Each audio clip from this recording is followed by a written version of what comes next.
Welcome to the Kings Beat podcast. I'm James Ham, Kings Insider for ESPN 1320 and the Kings Beat. We are, of course, a Blue Wire podcast brought to you by Underdog Fantasy Sports.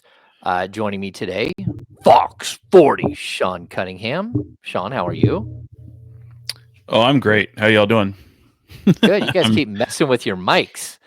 Yeah, is that making noise? Does this make noise? Let me see. Does that make noise? Just a Yeah, little that bit. does. Okay, And then sorry. Brenden was doing the same at the same time. Of course, we My bad. are also joined by renowned Boston Red Sox fan, Brenden Nunes.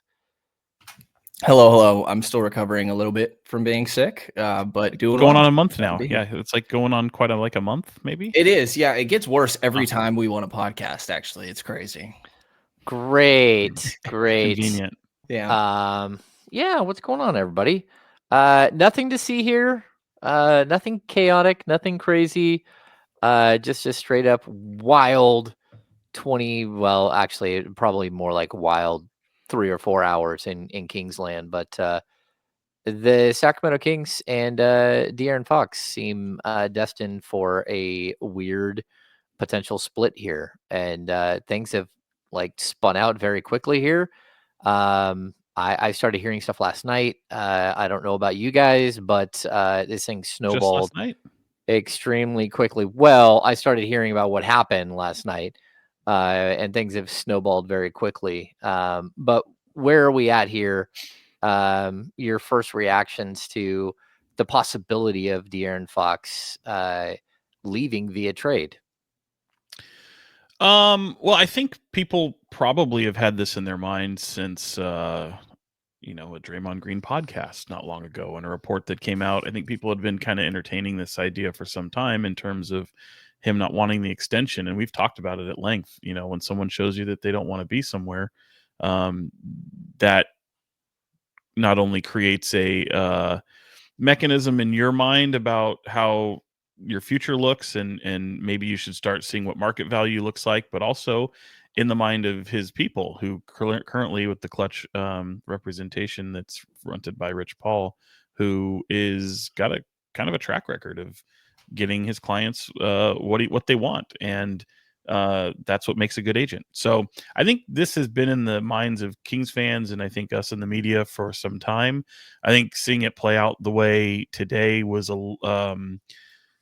little bit surprising once you see that you have the trade deadline approaching. The Kings are kind of playing better, and they've been in the mix for a lot of these potential landing spots for some of these people who've been bandied about and being moved, and I think people started to get comfortable with the idea of, oh, let's play this out and build around Fox. But I think the reality is you have to find out what your market value is for your star point guard, and if you get that close and all of a sudden wheels are turning, and of course you see what other teams are going through, you start to see that there's opportunity on his end to maybe ultimately end up where he wants to be, or at least in the best position possible. So you're learning about those destinations. You're learning a lot about rumors and how trades happen. But I think all that people really need to know is De'Aaron Fox is still a King. They're going to see what they can do to make the Kings better for their future as well. But in the same time, I think it really falls on the lap of Rich Paul to bring the best deal to Sacramento to move his client ahead of the deadline. And if and when that happens, this team could look drastically different. But I think we've been down roads like this before. Nothing is ever certain, and we'll have to see how these days ahead play out. Hours, really. Yeah. Brenden, where are you at? I mean, I think this offseason when the Athletic reported, Rich Paul kind of expressing that De'Aaron wanted to see what direction this team was going in was kind of the first step in this direction. And in my mind, when you decide to move on from Mike Brown in the middle of the season after Fox already had that conversation with you via his agent, obviously, and then also advocated for Mike Brown to stick around this offseason when those extension talks were going on, I think that was one of the first signs pointing towards like, their priority is not what De'Aaron Fox wants here. And, you can't Obviously, from a team building organization standpoint, you can't just fully do whatever your star player says. But to me, that was the point where the writing was on the wall. This offseason, he complimented the continuity that existed with this team now, a large part of that being Mike Brown. Sean, I think you're the one that asked him right after Mike Brown got traded, has your opinion changed on that at all? And he said, not at all. So I feel like the writing has kind of been on the wall, and it just logically makes sense for them to at least be entertaining these conversations, which is a lot of what the reporting is today. And, De'Aaron can somewhat control this scenario a lot by saying where he will versus would not be willing to re-sign. So maybe from the front office perspective, you can nullify that a little bit and have value from other teams as well when there's a year and a half remaining of Fox rather than just the year if you were to revisit this conversation come next offseason. Yeah, I think that the Kings, like what Sean said, like everyone got kind of comfortable with like, hey, things are going well. Fox was happy. Everything that I've heard is that like he hasn't like, the abruptness of the Mike Brown firing was one thing, but he hasn't really been like in a mood or anything. Like this was actually going pretty well. But then from what I know, there was some craziness that happened yesterday where a team had approached the Kings and given an offer, and that offer was brought from the Kings to Fox's people. And that kind of set this whole thing in motion where we are right now. And so I think that they were stunned that there was actually an offer and that the Kings had sat there and listened, which I'm not sure why that's the case, because the that group of the Fox's side has made it pretty clear that they're going to explore their options, and I do believe the Kings have the right to explore the options on the other side. But like this is, I think it just kind of snowballed from there and got out of control like relatively quickly here to where all of a sudden phone calls are being made and tweets are going out and all like hell is breaking loose in Sacramento. Can I Right. ask your guys' perspective on that? Like the transparency with the player there, explaining to them, hey, we are thinking about this a little bit. I'd imagine getting ahead of any potential leaks there, but like how typical in your mind is that conversation to be taking place? Oh, you're on there, mute. Sean. Sorry. The conversation between Kings and De'Aaron Fox, is that what you mean? Rich Paul? Yeah, to just let them know, hey, Yeah, we I had mean, a look, conversation about trading. Look, this stuff happens, and you want to know the market value, and we talk about all the time. How do you rebuild your team? You've got the draft, you've got the summer with free agency, you've got trades. This is the first trade deadline that's approaching since comments that were made since Mike Brown has been fired. Things are kind of rolling pretty well, and there's all kinds of chatter. James, I mean, I referenced the chatter. I mean, this is stuff that's been going on for weeks. I mean, this is the absolute chatter surrounding the Kings, and rightfully so. Look, this is an organization that attaches themselves to everything. But if you make no mistake, when moves get made, it's typically done by these agencies playing matchmaker and doing a lot of the legwork on things, bringing things to the team that can obviously then be kind of tinkered with. And, more times than not, nothing happens. But this is just the first one. And if De'Aaron Fox remains a Sacramento King past the February 6th deadline, I'm telling you right now, I would not be shocked. This is just the first opportunity of that. You'll have the draft coming up again. There's more opportunities to see what this team is able to do. It might change the calculus of how this front office and ownership group with the Sacramento Kings approach the free agency, or excuse me, the trade deadline, and maybe some other moves that they might be interested in. But certainly, if they think there's a move out there that can make them better, I mean, they're going to do it. Especially with a guy who is not showing the want or desire to remain in Sacramento. Now, look, I think if you just peel everything back and everything settles here for a minute, even with the trade deadline approaching, what's changed?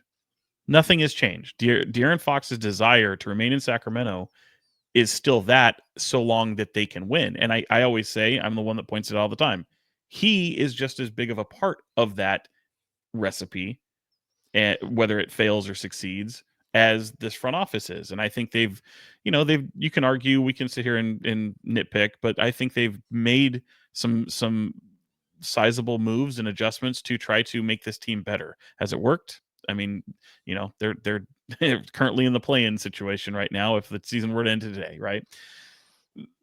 Knowing the market value of your star or of your team is just, that's due diligence. Like, you have to do that. Now, granted, are you having a gun pointed to your head by this by this agency, this club that represents De'Aaron Fox? Perhaps. Like, I mean, is this a demanding of a trade? No, but I think the desire is there, and I think what Rich Paul is telling his the team in trying to do something the best for his client is, we're gonna try and find you the best deal possible that also situates our client in the best deal possible, and bring it to them, see what they can do, and if they can do it, they'll do it. But I don't know that it's so much of a trade demand as it's so much of a, this might be the best opportunity for you to get the maximum you can for De'Aaron Fox, as opposed to closer to the draft if you traded him on draft day, closer to this summer when free agency opens up, where he was maybe signing a deal and be traded, similar to like what DeMar DeRozan did just recently in his sign and trade deal. So this is just the start of that, and this is kind of how the sausage gets made. In the meantime, he'll be focused on basketball, and I'm sure he'll heading into Philadelphia on Wednesday as we record this on Tuesday. There's going to be a lot of questions posed De'Aaron Fox's way. Yeah, I think that there are going to be a lot of questions posed. Like, to answer the question though that Brenden asked, is this like a typical way that this plays out, right? I think that's where you were going with that.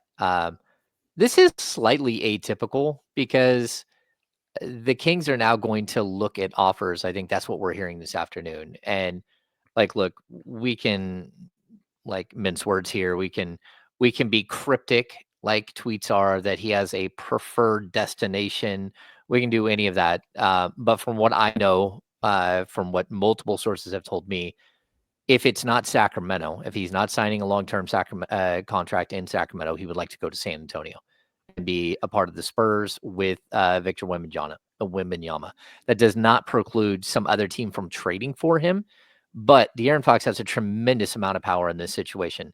He's about to enter the final year of his contract. He's eligible for a massive extension this summer, and that extension goes from like $219 million to a potential $295 million extension the next year if he plays out next season and signs an extension then.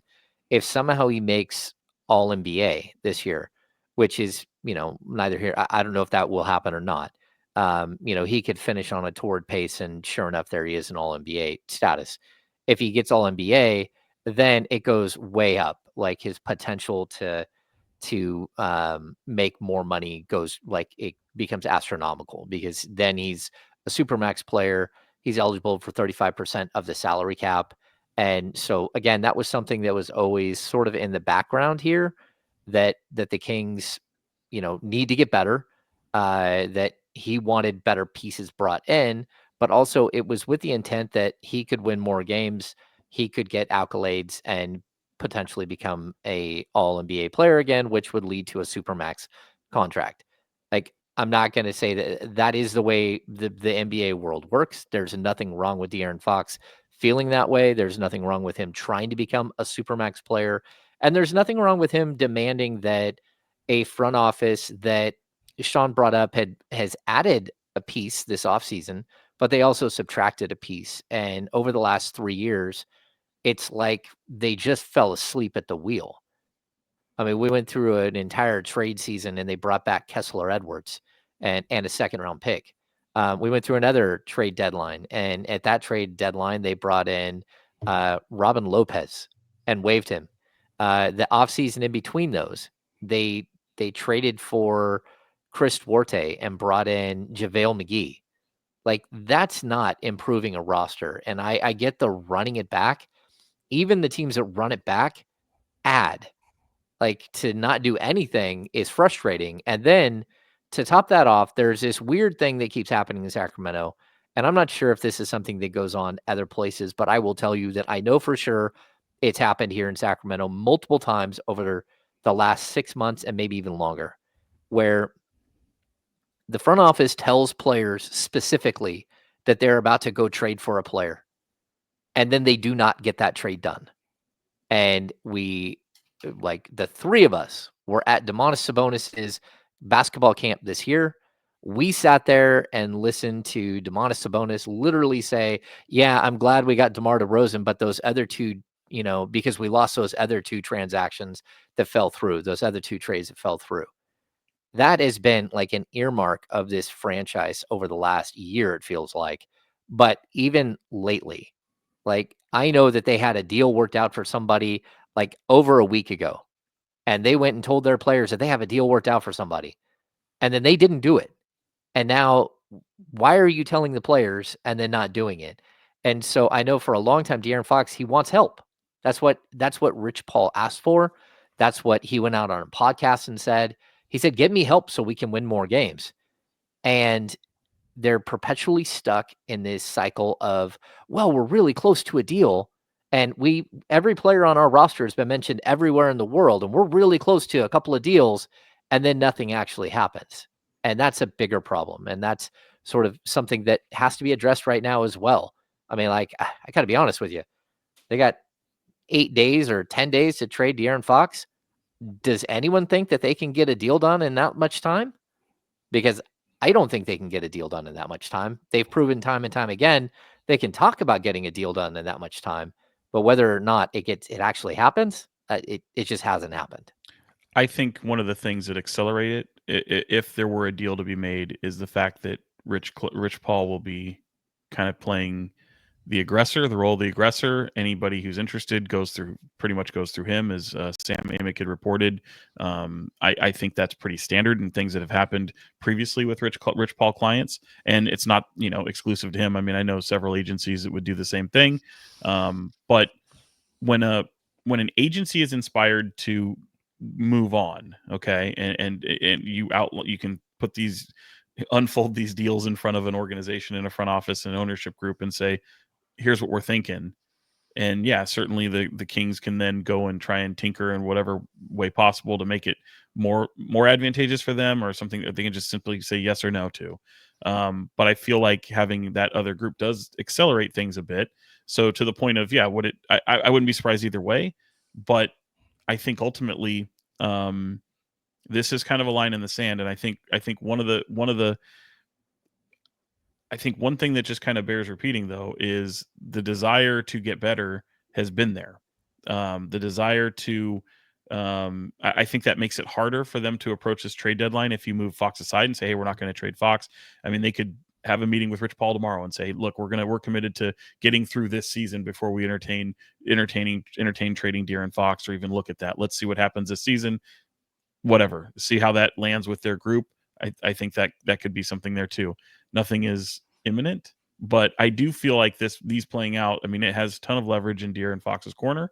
And I don't think it's all that dissimilar from what you've seen over the history of athletes. I think a lot of times this does play out in public these days, especially with agencies involved. I think it's just the timing of it is unique. And I think in trying to get better, and you're so close to the trade deadline, and now this kind of bubbles to the surface, it does put them at an odd disadvantage when trying to do other moves that don't include De'Aaron Fox. I also think, hang on, I want to add one thing to what Sean said there. Sean, you talked about the desire to get better and everything else. Like, we all know you're a big Rihanna fan. You would have a desire to date Rihanna, right? I see where you're going with that. But yes. You and the Sacramento Kings are doing about the same amount to fulfill that desire. That's a married woman, James. How dare you? I don't care. You guys are doing about the same amount to figure that thing out Cunningham. right now. You are, as the Sacramento Kings have, in their desire to get better. They drafted a 21, 22-year-old rookie that was going to be out 6 to 8 months. Who's also a guard. Who's also a guard that plays the same position that your two of your best players play. So anyway, go ahead, Brenden. I'm sorry. Yeah, I mean, I think also just what we've seen of like the person of De'Aaron Fox, and not trying to speak for him in any sort of way, obviously, but like the nonchalant nature that he shows after losses that Kings fans will get on him about a lot. Like, I don't think he wants to worry about all this shit. I think that he's in a spot where he's been in the league for 7-8 years and has to look and say, hey, what is my legacy going to be after all of this? Like his prime, his next contract is going to take him through most of his prime. And ideally, he'd be on a team where he doesn't have to worry about all this shit, where he can just go take care of the basketball side and be confident that they are going to continue to trend in the right direction. And I think the fact that San Antonio is the team that is the preferred destination, which I've heard plenty of the same, really reaffirms that. Like that is the organization that you could just trust that they are going to build in the right direction. It's not this flashy spot. And sure, they have Wemby. They're going to get media attention down the line as the years continue here, but it's not a New York. It's not a LA. It's a spot that I think it's a basketball based preference, obviously. And Wemby being there gives them obviously another star piece, but it's also an organization that is maybe one of the most consistent in the NBA.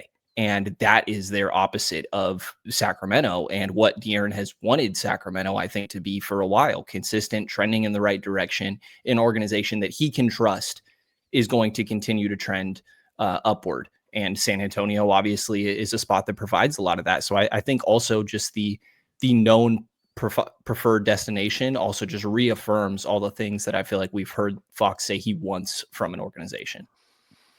Yeah, there's so much to dig in here. There's so much to dig in. Before we do that, we gotta take a break to talk about Underdog Fantasy. It's the easiest way to get some action on the Sacramento Kings. It's Underdog and their pick'em game.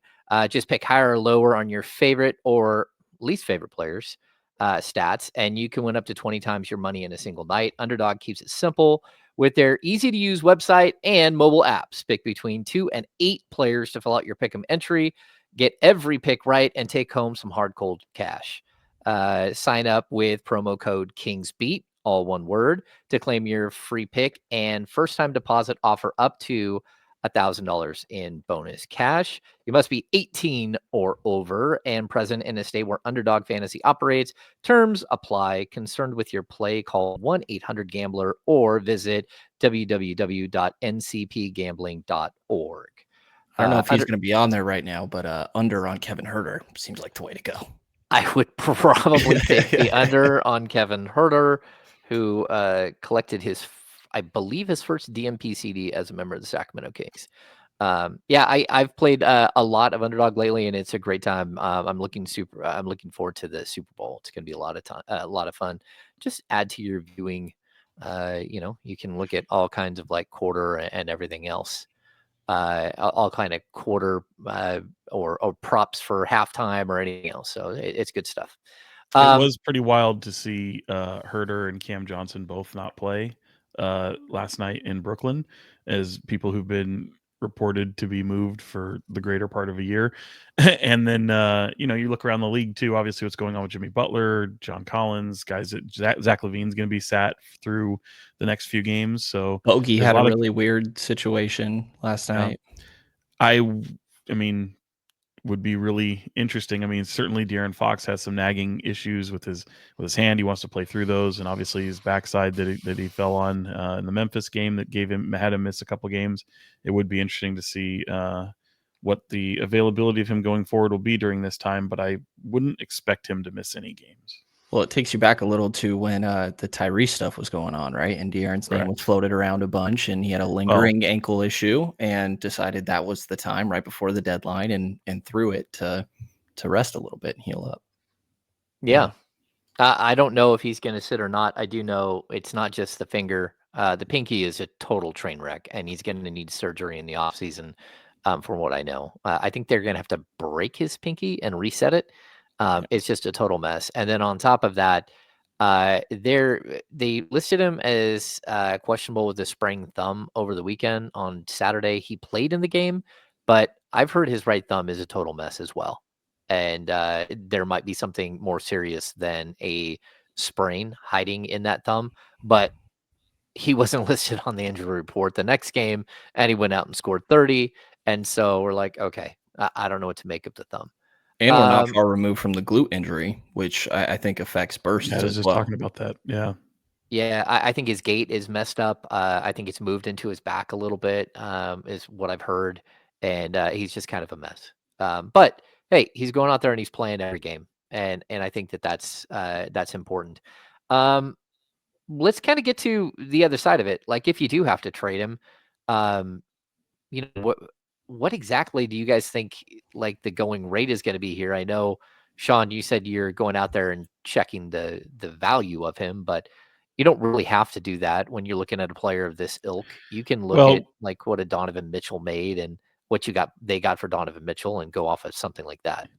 yeah, and you're right. It's more of the value in terms of what you're getting back. And yeah, Donovan Mitchell got a substantial package back, but the things are a little bit different this day and age. So, I mean, is it draft capital? Is it young players? Is it another star, perhaps? And I think certainly all the smoke is around San Antonio, and rightfully so.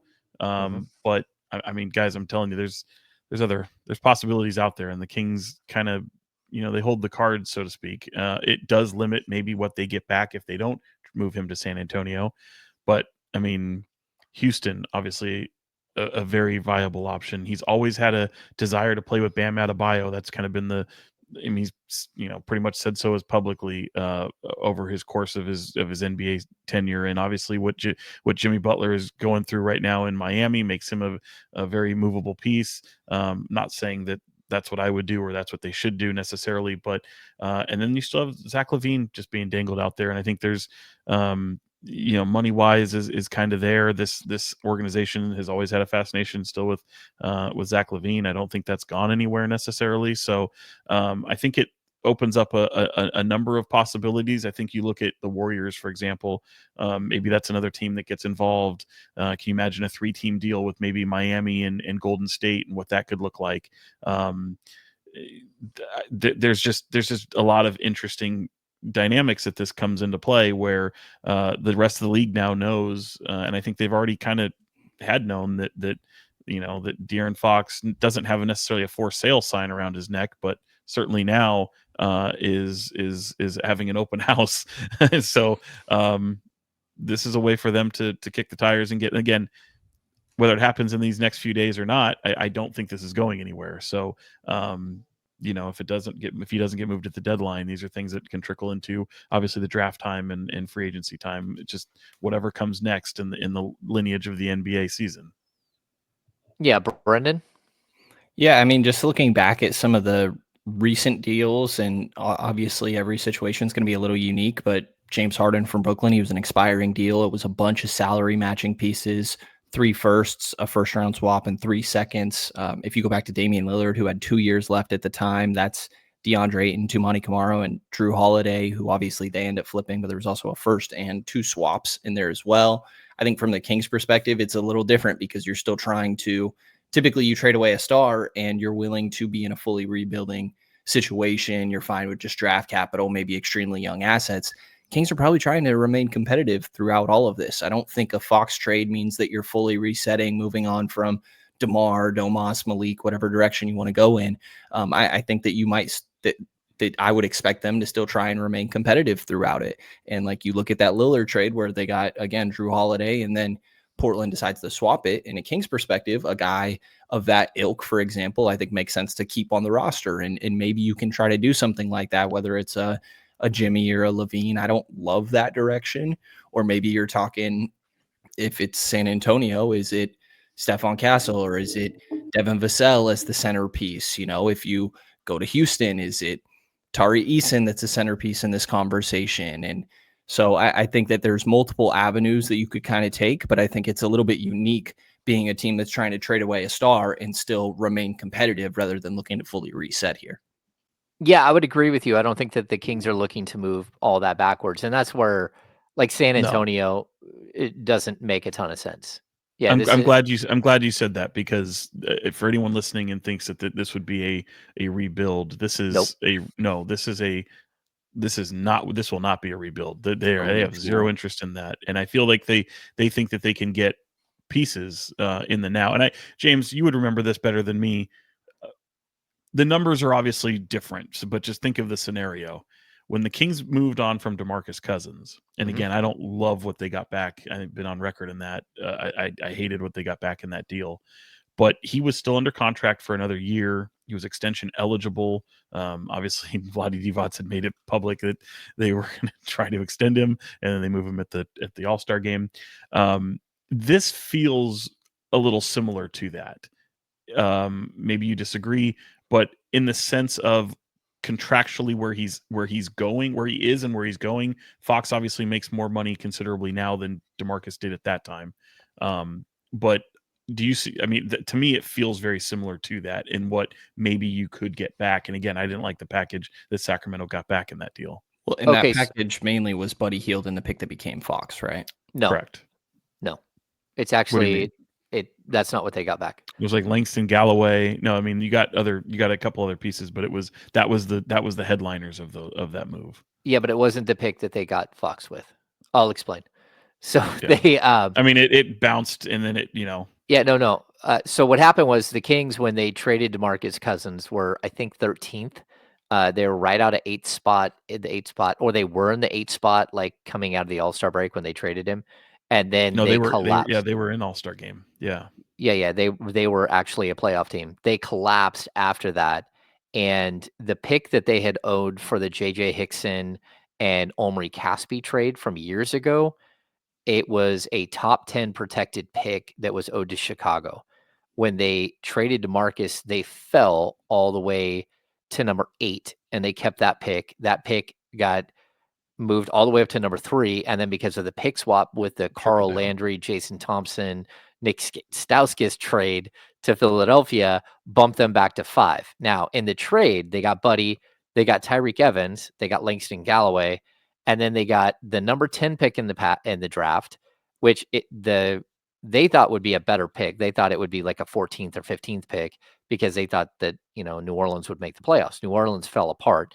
That's the pick that they traded for number 15 and 20, where they drafted Justin Jackson and Harry Giles. Now, in that trade, they also got the second pick in the second round, which is where they selected Frank Mason.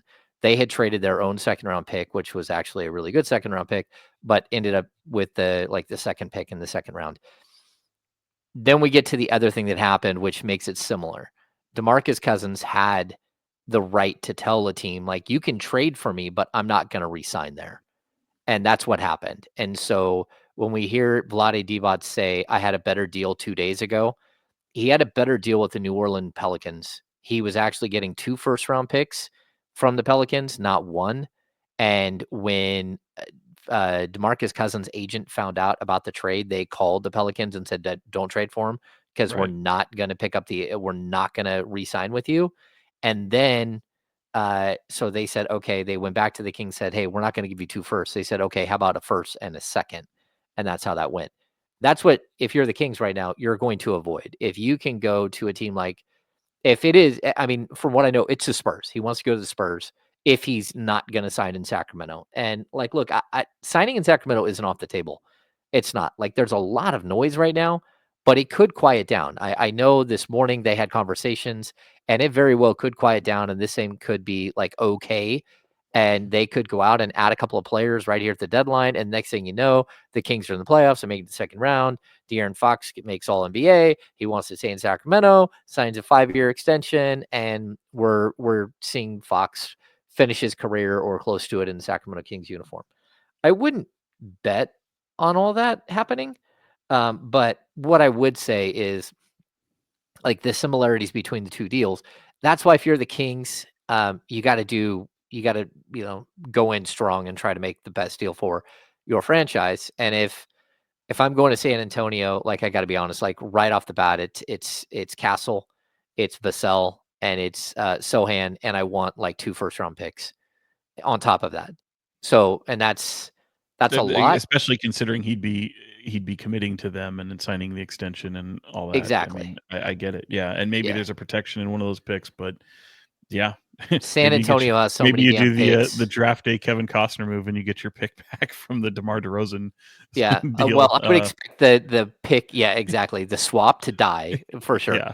Let me just go through this really quick. The San Antonio Spurs have the Atlanta Hawks first-round pick unprotected.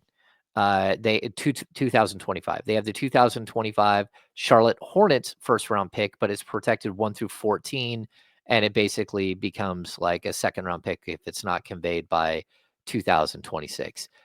They have a first round pick from the Chicago Bulls. It's 1 through 10, and then 1 through 8, and then 1 through 8, and then again dissolves into second round picks. They have the 2025 second round pick from Chicago. They've got a first round pick from Atlanta, which is a pick swap. They have another first round pick from Atlanta in 2027, which is unprotected in 2027. They also have Boston's first round pick in 2028. They have so many second round picks. It's crazy. They have a 2030 pick from either Dallas or Minnesota. They have another 2031 from Minnesota. They have the pick swap with the Kings.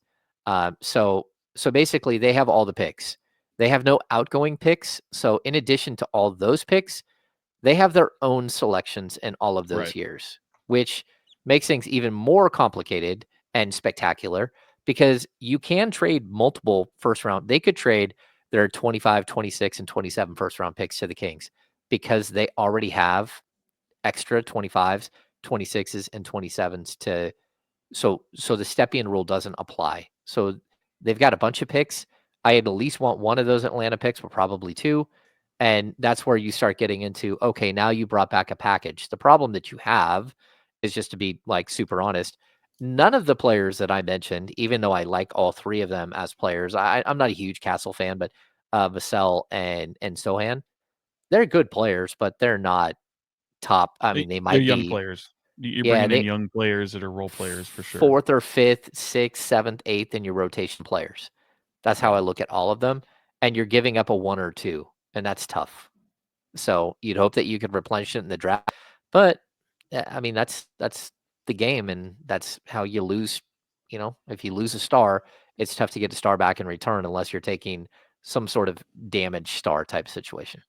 I think the Jimmy Butler thing is going to be worth monitoring very closely because I think, James, I imagine you've heard a lot of the same. I mean, it seems like a lot of things are just kind of backloaded until something happens with Miami, or as closer you get to the deadline, and maybe people get tired of waiting. But there's a lot that's tied up with Miami and Jimmy Butler. And if you look at maybe some of the teams that could be involved, just look at the money. You don't have to look at Jimmy Butler as a commodity or as a player. Look at him as a commodity, just the number there.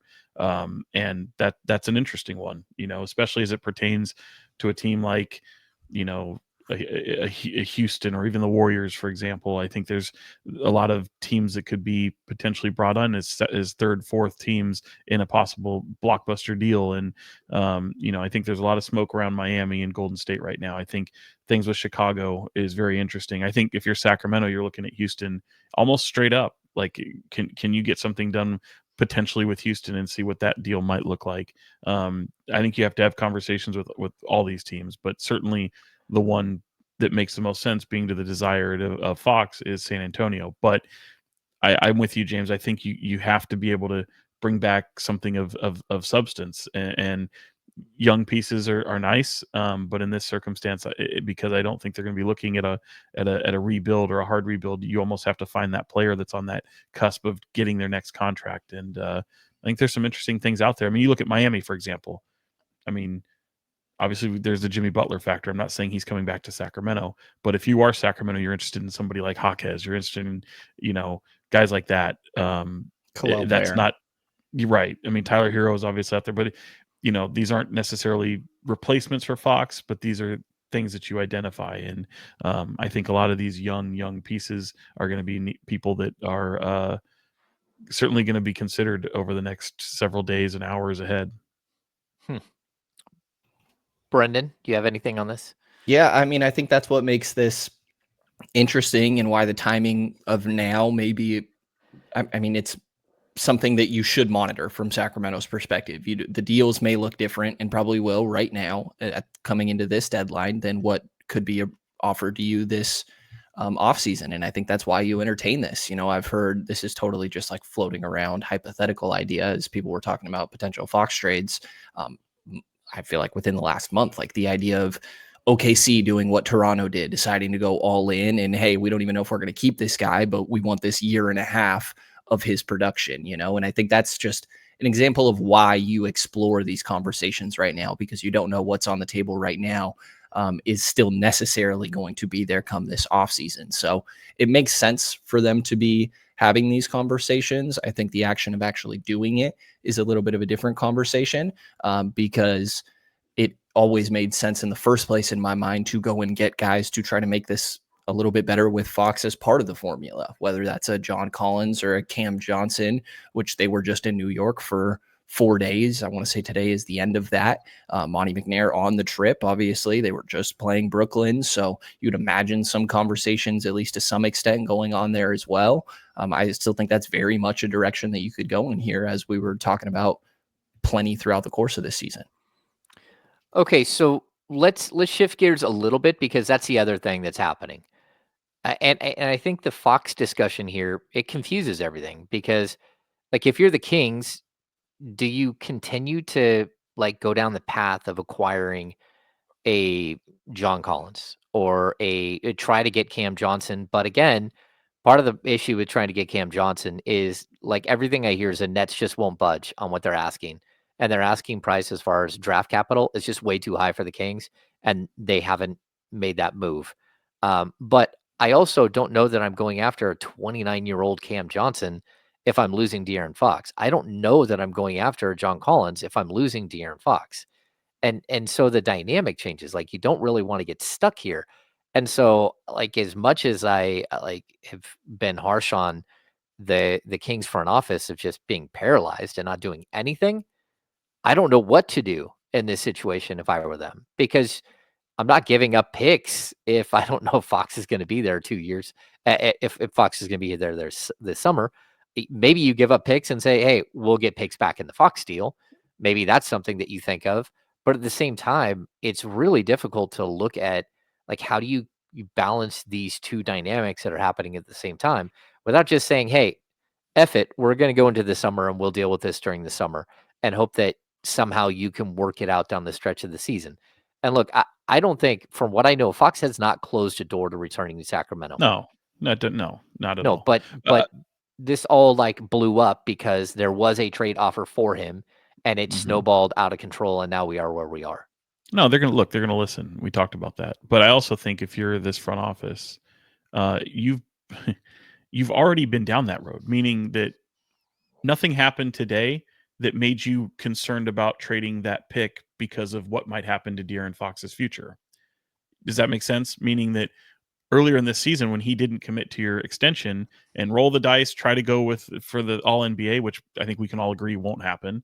I don't think that's going to be a situation that is realistic for him. But the roll of the dice, I mean, the money's still going to be there. It won't be the money that he was shooting for, but the money that they had offered existingly will still be there. And other teams will still be able to the Kings will be able to give him more money than anybody else. And I think that's still, at the end of the day, their biggest bartering chip that they have. But if you rewind days and weeks ago and you're considering the likes of John Collins, Cameron Johnson, Brandon Ingram, whoever it may be, and parting ways with potentially one of your draft capital or part of your draft capital, you've already considered De'Aaron Fox's likeliness of not being with your organization when you factored that into the trade itself. So I don't think anything has changed in that regard. But I will say this, I do think whether you're now more aggressive in listening or that more aggressive in dangling in front of him in front of other teams and saying he can be had for the right deal, I think you certainly have to address what your need is. This isn't the draft. You have to go after what you need. And I think, it's not just De'Aaron Fox. If you have some trade bait, be it a first round pick, a Kevin Huerter, Trey Lyles, Devin Carter, perhaps whoever it may be on your team, it's not just solely De'Aaron Fox that could move. You could put a package together and end up with something quite substantial. And I think that does change a little bit of the calculus going forward and how they approach this. I do think, though, unfortunately, it makes it look like Sacramento, some of those other deals in terms of trying to address the needs right now outside of De'Aaron Fox, I think it does make it more difficult to make a move away from the De'Aaron Fox situation.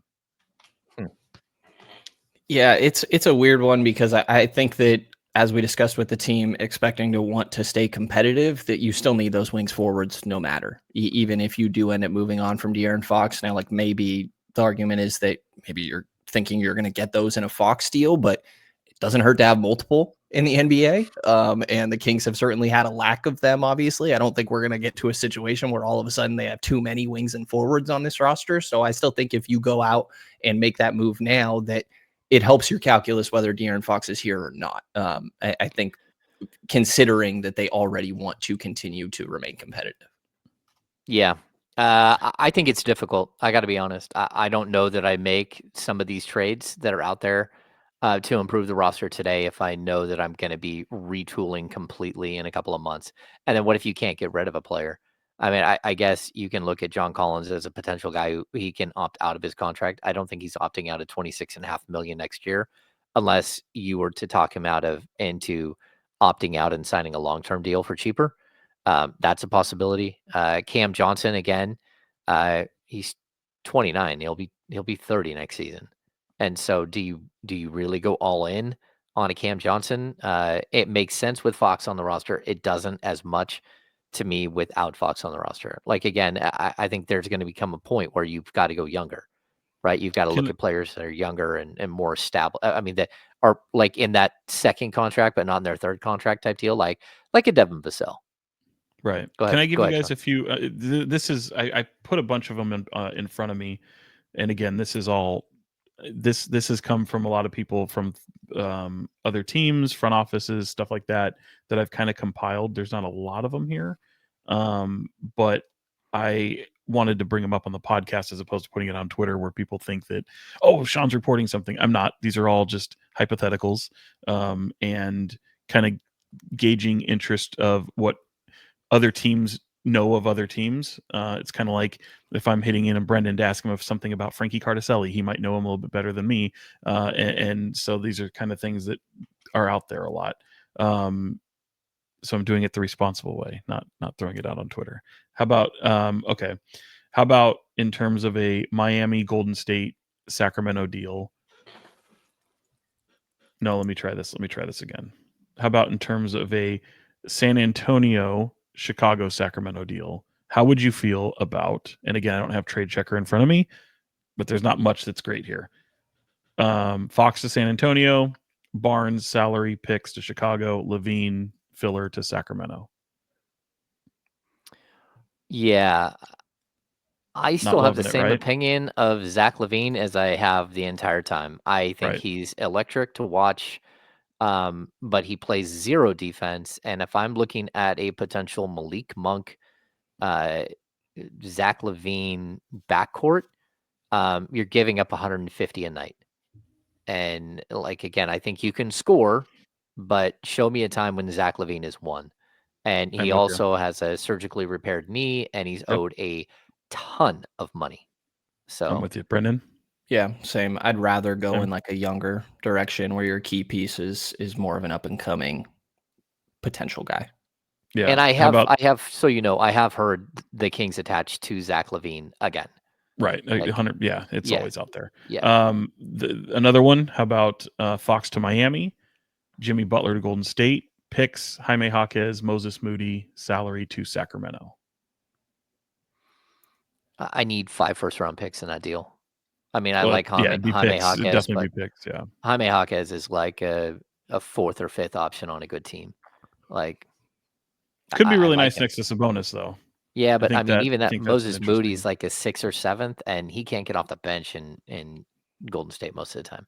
With Houston dead on, I mean, I think Houston's the interesting one here. Or actually, Brenden, Wait, what do you hang think on. of that one? Yeah, I mean, I like Jaime a lot as a role guy, but in my mind, one of the big things you're looking for is a key piece in return, and I just don't think Jaime is like big enough for believing that he can continue. The hardest thing to replace and get on a roster is a number one guy, and you're losing Yep. that in this process. And No it's doubt. not like it's going to be black and white that you're going to get one back for sure, but you need to try to get somebody you can believe could flirt with it a little bit. Maybe, Right. and if not, like really, really high end draft picks, Have to be. again those Atlanta unprotected, like draft picks. Like, okay, That I one don't know to what. me feels like more of the quote unquote rebuild we were just talking about. Like you'd need. I mean, they're nice players, and Moody obviously could use some more opportunity, but that's not enough. No, it's not It's not enough. enough. And like to go back to the one before, if you're going to go to San Antonio, like I'd rather have the young players there than Zach LaVine, and I'd rather, again, I like Sohan. I think he's going to be a very good like all around player, but again, more like a 4 or 5 like glue guy, as far as like pecking order guy, and then Vassell like again 4, 5, 6, and Castle 4, 5, 6. Like they're all rotational players. But if I can get the gigantic draft picks that they have, and then maybe go chase a star with those picks, Right. that might be a way in which you can get back a little quicker. And So I like think that's what brings you to. Sorry, Brendan. Domas is better than Vooch, but we just saw Levine and DeRozan on a team, and Right. what were they able to do? You have better surrounding pieces, but that core as your key guys aren't taking you very far. And then looking at Houston head on, I think one of the things that makes people interested or a little interesting here is Fred VanVleet, who has a team option for like $44 million, which I think you would hard pass on that in terms of picking that up. But obviously making a lot of cap room in that regard. But in the theory that Houston would be very attached to someone like Amen Thompson and Alperen Şengün and Tari Eason, I mean, you'd probably, if it's Houston head on, you might be looking at Jalen Green, but maybe more so of a Jabari Smith, Cam Whitmore type package there. And I still don't think that's enough. So I would these are take just things from around the league, and I wanted to get your guys' input on. Yeah, I would take the Cam Whitmore, Jabari, and Jalen Green with a pick or two because Houston has a bunch of picks.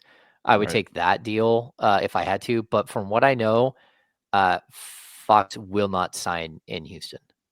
Well, yeah, not in terms. You won't sign to an extension at least right now, or won't agree to. But I will say, even Jalen Green had just signed a 3-year deal. He's right around there was a 30 million, 33 million Yeah. for this year. But yeah, interesting though to look at least what folks around the league are talking about. I mean, that's the Yeah. best deal out of the ones that you mentioned Well, I easily saved it in for my last. mind. Yeah, like Yeah. Jabari, I talked about having like a key piece. Jabari would be the one. I also think like Reed Shepherd, kind of part of that conversation, was obviously Absolutely. just a lottery pick. He makes a lot of money to help with some of the finances there.